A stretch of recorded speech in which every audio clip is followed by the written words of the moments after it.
Hello, hello. Think we are live. There we go.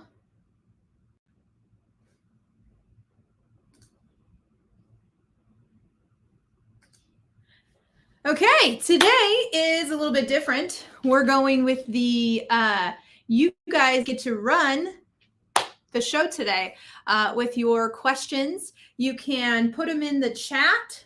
I will be able to see them. As long as you put your questions in there. My goal is to spend the next 40 minutes answering questions, helping you solve problems within your business, and being able to just bring some value to the community. Consider this a bonus coaching session and maybe even some one-on-one time. So put it in the chat. Where are you coming from? And I'd love to know some of your questions. As you guys are doing that, I have to say it has been such an interesting week of coaching. I have a lot of people that are having their best year, start of the year.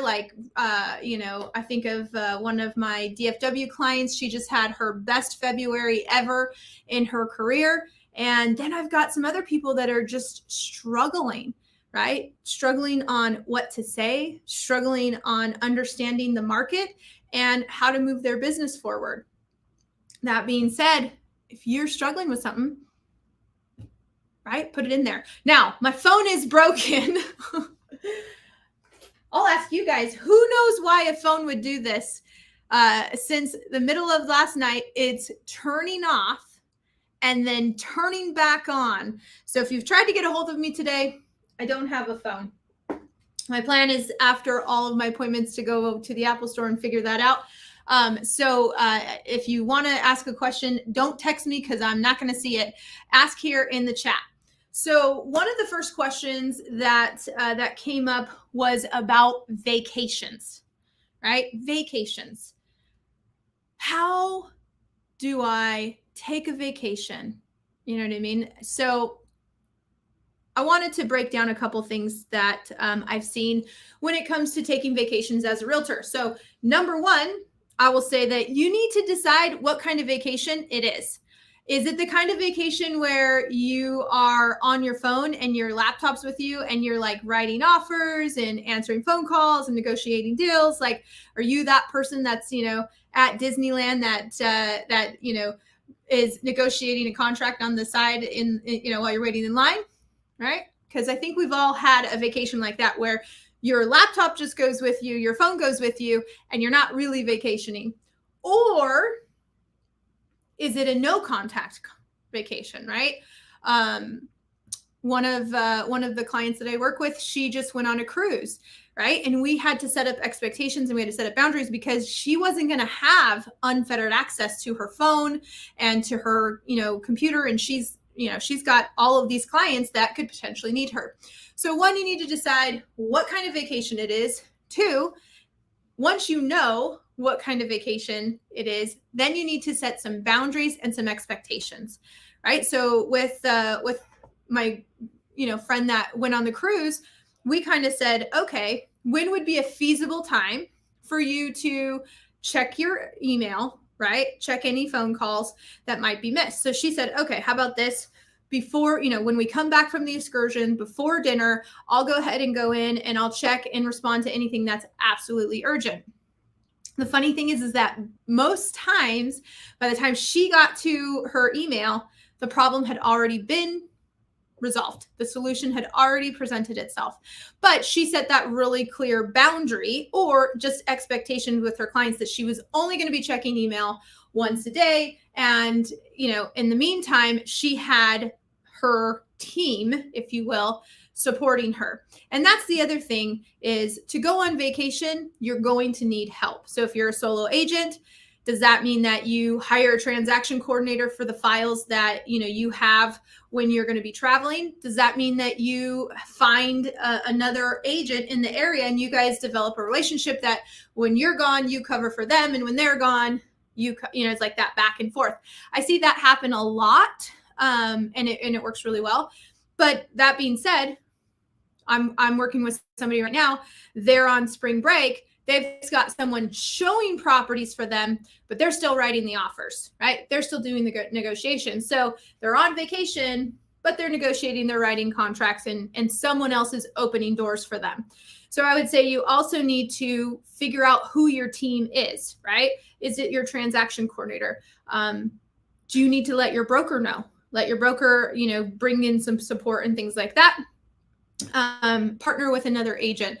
And then I would recommend, and you guys know this about me, I would absolutely recommend that you guys have a checklist of what it means to go on vacation, right? So if I'm going on vacation, I need to, communicate what the expectations with all my clients, have a plan, change my out of office email, change my out of office phone, give all the proper communication information, right? So if I've got someone covering for me, these are my clients' phone numbers and emails. Here's where we're at in the transaction, kind of that back and forth.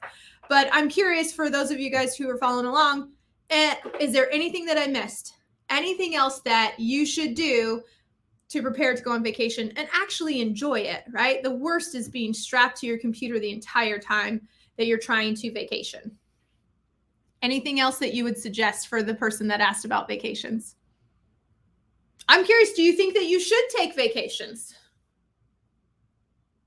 Right? Vacations are important. If you don't plan breaks, you'll have a breakdown. And that's not something that you're looking forward to either. So, okay. Pretty quiet out there today in terms of the comments and in terms of the questions. Yes, duh. Take a vacation. Absolutely. So, the next question that I got is about what should I do? What should I advise my buyers right now, right? And this one's really complicated. This one's really, really complicated because it truly depends on what's going on in your market right now. Right? You should take vacations and give your director of operations a break every once in a while. I like it. So the question about what should I advise my buyers for? I want to back that up just a little bit and let's actually talk about who should buy right now, right? Should you be putting a blanket statement out there that it's a great time to buy? I don't know, right? Like, it might not be a great time to buy for everybody, but who is it a good time to buy for, right? Because I do believe that there are certain segments of the market where it's a good time to buy, okay? So a couple that come to mind, and I'd love for you guys to comment too, like who should be buying right now. So in the Phoenix metro area, in Q4 of last year, we were just sluggish, right? We were just really, really sluggish. Buyer demand was down. Inventory had been rising until about late November.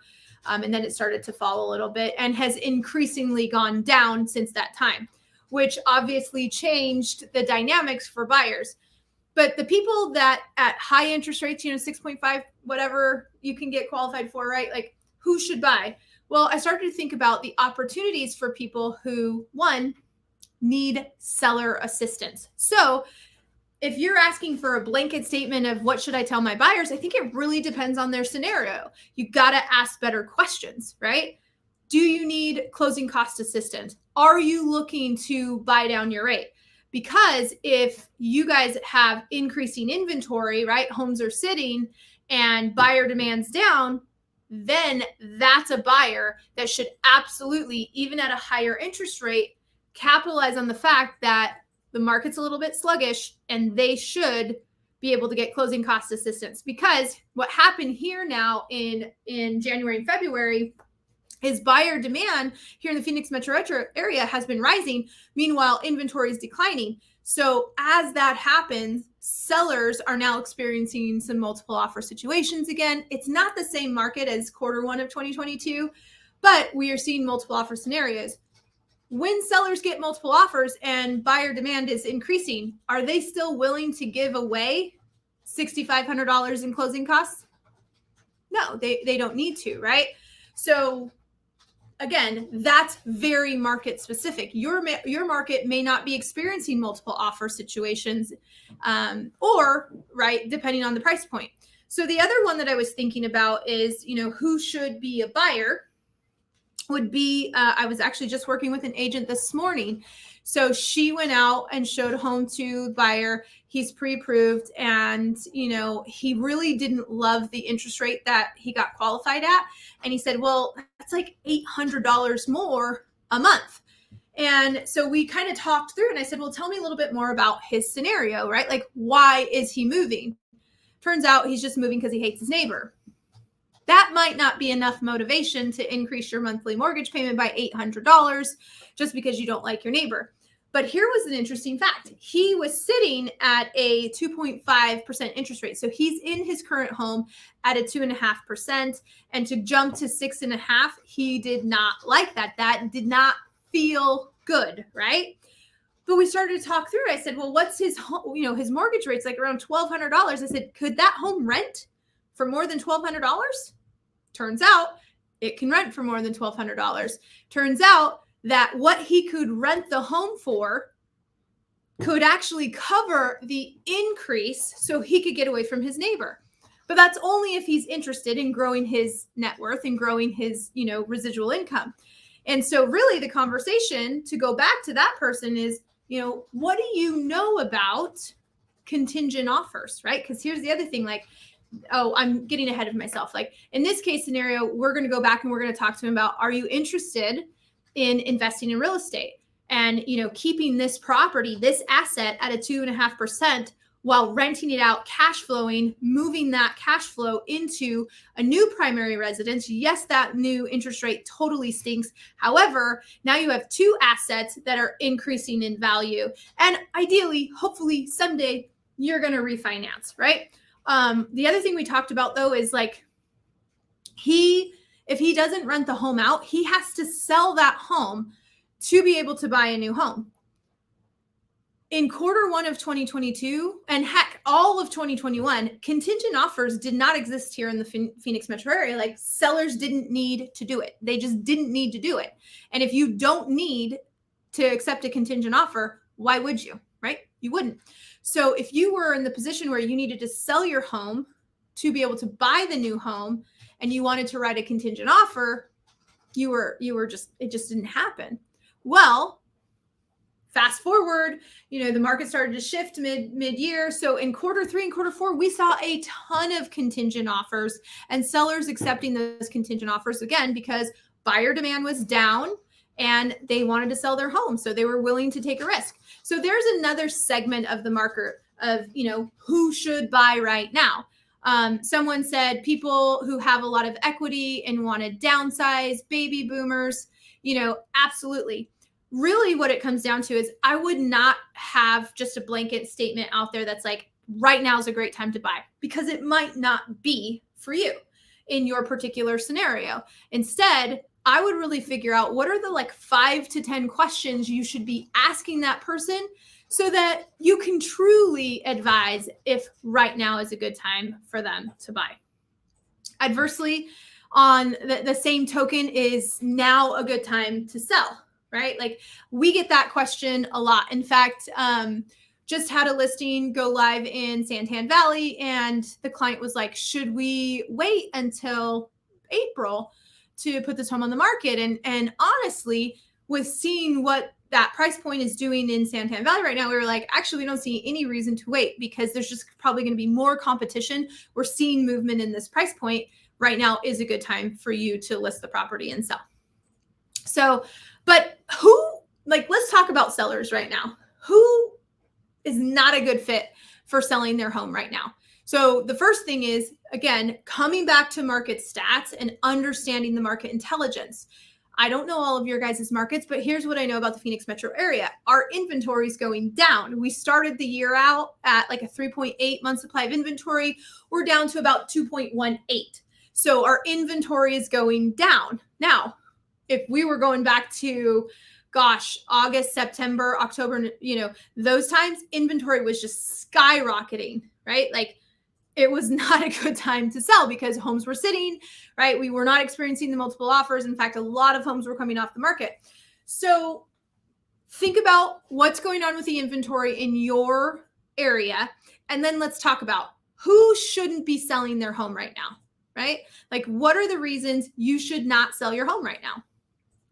The first one that I can think of, right? And you guys chime in here and let me know if you think of something different. But the very first question, or the very first thing, is like, if you just bought it, right? Like if you bought in Q1, Q2, Q3 of last year, it's probably not a good time to sell unless you absolutely have to, right? Just based on market conditions and different things like that, it's just not a good time for you to sell. So unless you don't have to, I wouldn't advise that, right? Now, even now with our inventory still declining, their homes that are selling are the homes that are like move-in ready, they're beautiful, right? They're priced correctly. So I would also say that if you are a seller that doesn't want to do anything to your home, right? Like you don't want to do anything, you don't want to touch up paint, you don't want to clean carpets, you don't want to do anything like that, and you want to like price it aggressively, it's probably not a good time for you to come into the market because the homes that are selling are priced correctly and they show really, really, really well. So that would be someone that if they don't want to do anything to the home and they've got a really high price that they're trying to go after, it's probably not a good time for them to enter the market. They'll just get frustrated. I would also say, and again, you got to wordsmith this when you're talking with your clients, but I would also say it's probably not a good time to sell if you are not willing to work with buyers. So not every market has reached where we're at right now, or we're back to a seller's market. It's just not the seller's market of Q1 of 2022. It's, I would air quote a normal seller's market. So, but in a lot of these markets that people are in, like if buyers need, some closing costs and things like that, I've worked with sellers before that are like, I'm not paying their closing costs, right? Like in a lot of these markets, we're looking for a win-win. The person wants to sell their home and they need closing cost assistance. Let's come to an agreement where, we increase the price a little bit to give them the money that they need, and it's a win-win. But I'm sure that you guys have all come across somebody, right, that was like, I've always paid my own closing costs. I'm not paying someone else's closing costs. I've seen that and have experienced that quite a few times. So that would also be, in my opinion, a seller that probably should not enter into the market right now. So, okay, those are like the couple questions that I had that people had already asked me. And so I don't know which questions we want to hit next.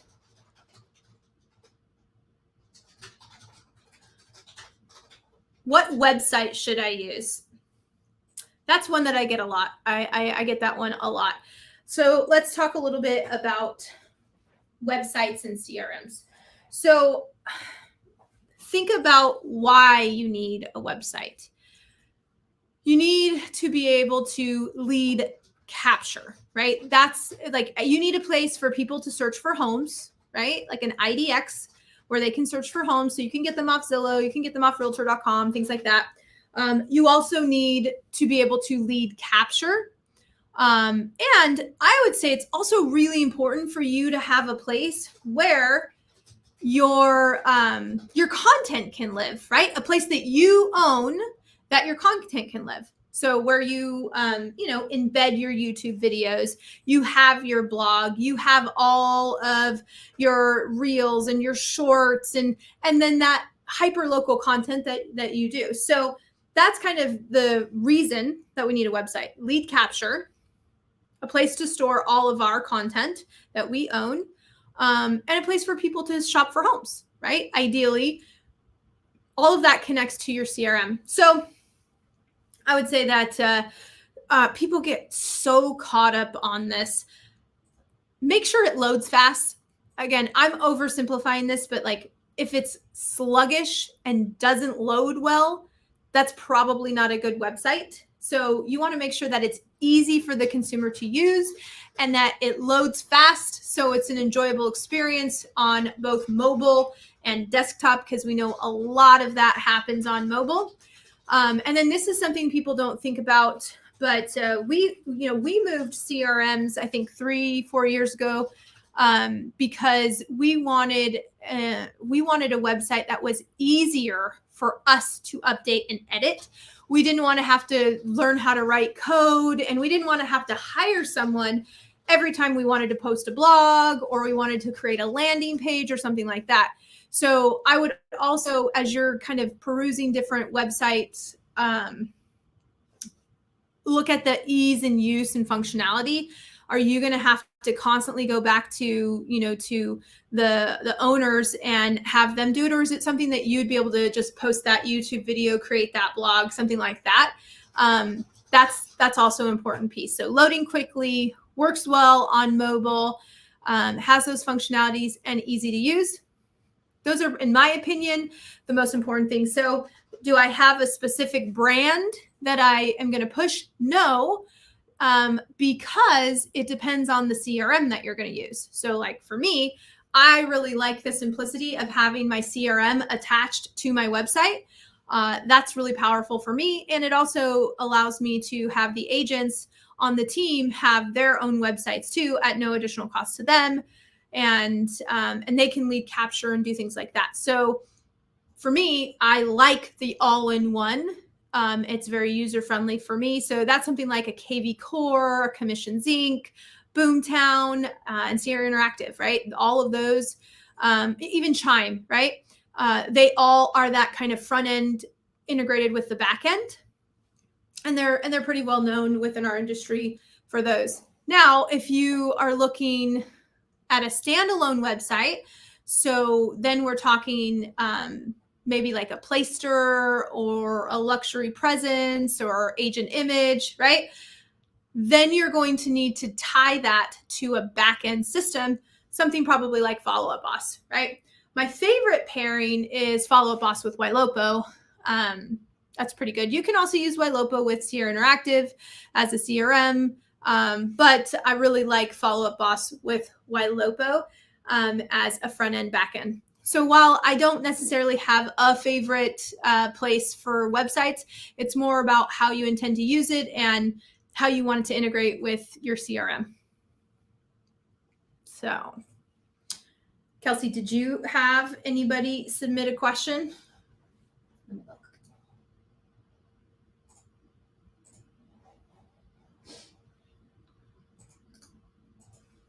While she's looking, I did have another question that's come up quite a bit over the past couple weeks that I think is a good one to address on here. And it's how to decide when everything is urgent, right? Like when everything is urgent and we have so much to do, how do we really decide what to do first, right? Where do we start?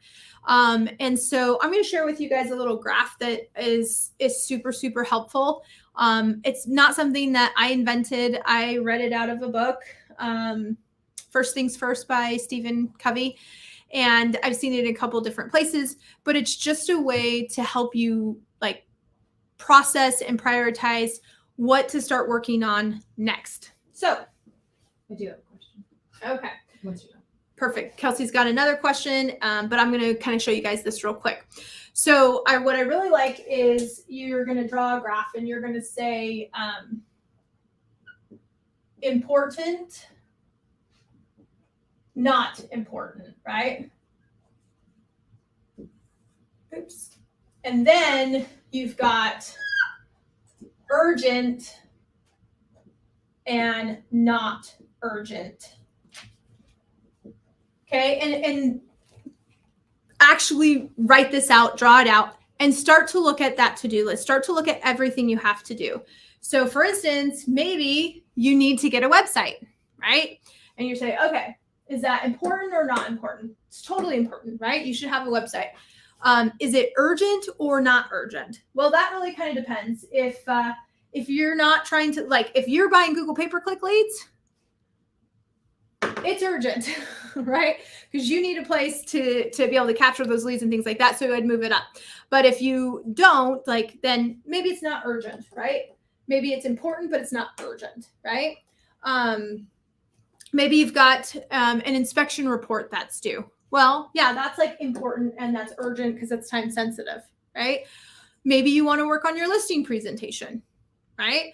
Kind of go through your to-do list and you say, okay, is this important and urgent, or is this important and not urgent? Maybe it's not important and not urgent, and I just shouldn't be messing around with it anyways. Oftentimes when I take people through this exercise of figuring out, a couple things that I see happen quite a bit is they try to put everything right here. And then we start to realize that that's why they're in the scenario that they're in, is that they're not using a process of prioritization and urgency. A lot of times, then we go back and we say, okay, so does it have to be done in the next 24 hours? Can it be done in the next week, in the next month? So now it's like important, but it's not urgent. And I can knock off the things that I need to do. The important, not urgent, I find this section right here, a lot of times tends to have like process, systems, structure. And that's one of those things where it's like, it is important and you do need to figure out how to make time to get those things done. Otherwise, it'll just always sit there because it's not necessarily urgent. It's important, but it's not necessarily urgent. So be careful with that one. And actually, I think I did this backwards. I think it's supposed to go important, not important, urgent, not urgent, but still works. It's still the same grid. I think I just did it backwards. So one of the books that I really like that kind of breaks this down is First Things First by Stephen Covey. And he does a really good job of like trying to figure out like how to make decisions on how to prioritize and where to spend our time. So, okay, Kelsey, what was the question that came in? Nissim wanted to know, what about lead generation system or platform? I'm not sure I understand. Me neither. Say it again. What about lead generation system or platform? Maybe he's wanting to know, like, what are the best ones, or lead generation system or platform. So this probably is in regards or going back to the CRM and the website. So that's a really good question. So I'm just going to phrase it a little bit differently. You can get a website that doesn't lead generate, and you can get websites that do lead generate. So for instance, a lot of times people refer to things as like Boomtown leads, right? Or Sync leads. Commissions Inc. is also known as Sync.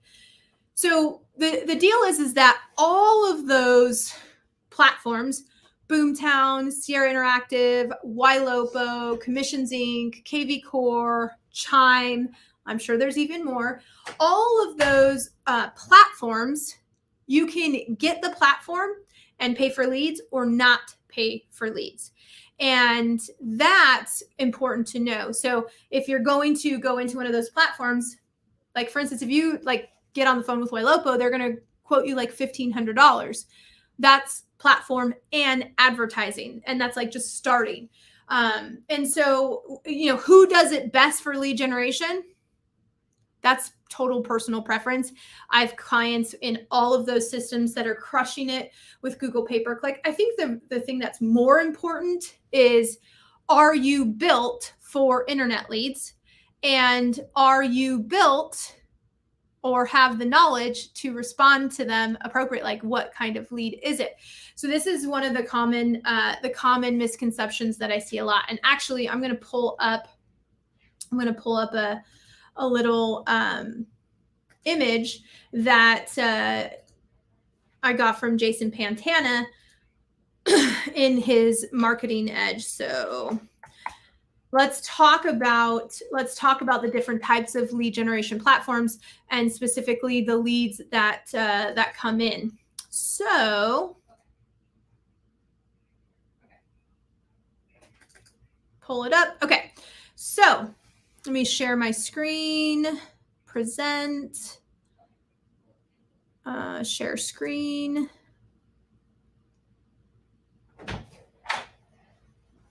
Looking for the screen that I want to share. Window. There we go. Let's do that one. Okay, so we're talking about lead generation platforms. So let's talk about the different kinds of leads.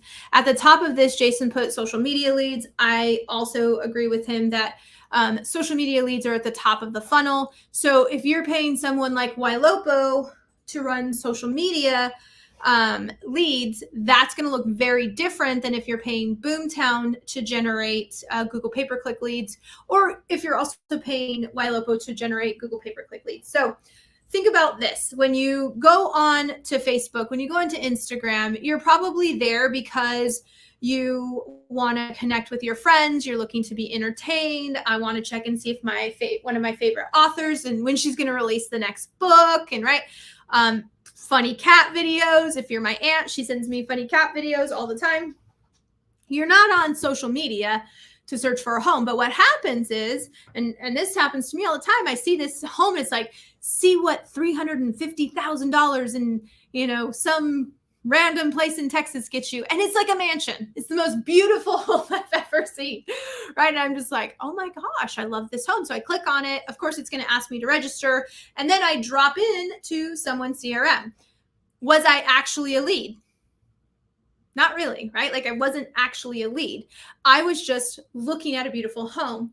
Now, assuming that you got my right phone number and email, I'm still a person, I'm still a contact, and we can engage in, we can start to foster a relationship. So that's why this says 18 to 24 months. These people most of the time are not searching for homes, but you can market to them and, move into a relationship. Now, middle of the funnel, this is Google pay-per-click, right? So Google pay-per-click is very different because this is search and intent, right? When you're looking at how these people came in, it was because they were searching a very specific, homes in Gilbert under 500,000, homes in Gilbert with a pool, homes in XYZ school district, right? Or 2-story homes, and right. So now they're really looking for a specific type of home. The difference is that they're still researching, right? Like they're still kind of researching. They haven't necessarily said, like at the bottom, when you get to Zillow, Realtor, Trulia, Homes.com, right? Where that's very much show me 123 Banana Street. I want to see this home. They're ready, right? They want to book a showing. But oftentimes agents try to handle these Google pay-per-click leads like a Zillow lead, and it's really not the same conversation. It really isn't, because they're researching, right? They clicked on a property, or they clicked on, homes on the ocean, right? Homes in the Gulf on the ocean. And now all of a sudden they landed in there, but they were still researching. So that's one of the things that I'd just be very cognizant of is all of the platforms can do a great job of generating Google pay-per-click leads. Some do it a little bit better in terms of cost per click, and you can always hire someone else to do it. I would say unless like you have a ton of time, and you shouldn't if you're working your real estate business, and you're very skilled at it, you should not be running your own Google pay-per-click. It's just, it's definitely something that you should hire out. And the cost of that just kind of depends. Some of the platforms, like I know Sierra, they'll manage your Google pay-per-click for free up to $1,000 ad spend. Most of the time, though, there is a fee associated with generating Google pay-per-clicks. Be more cognizant of the questions that you're asking and how you're approaching that lead in general. So, okay. Well, those are all the questions that we had on deck, and I didn't see anybody else ask any other questions. But if something comes up, just tag me here in Resilient Realtor. I'll make sure to get back to you, or connect with me, on Instagram, DM me. I'll make sure to address any questions you guys have. In the meantime, have a phenomenal weekend. Go sell some houses and spend some time with the people that you love, doing things that you love.